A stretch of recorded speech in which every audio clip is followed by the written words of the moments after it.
Supta Virasana.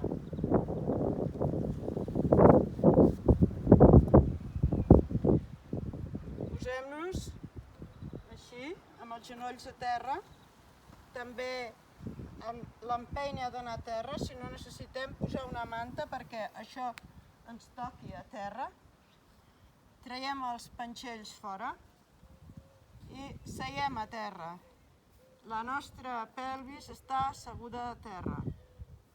En cas de que no sigui així, necessitem posar un suport.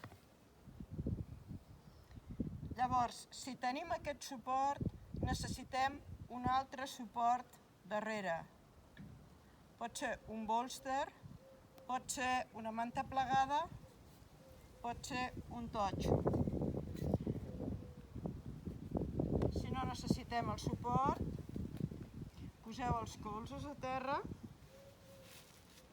i entreu a Supta Virasana.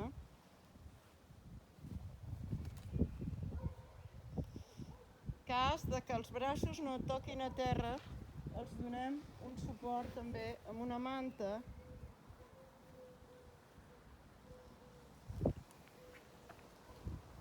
En cas de que el cos no pugui baixar a terra, podem seure a terra, però el cos no pot baixar a terra, podem donar-li uns suports darrere.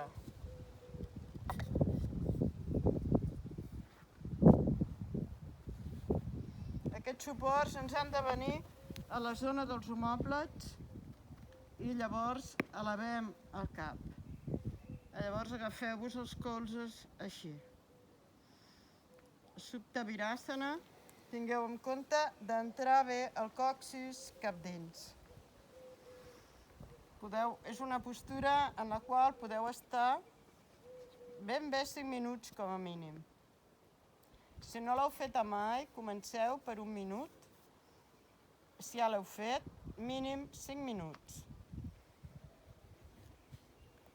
Quan retornem d'aquesta postura, de retorn, separeu una mica els genolls i us estireu en Adho Mukha Virasana.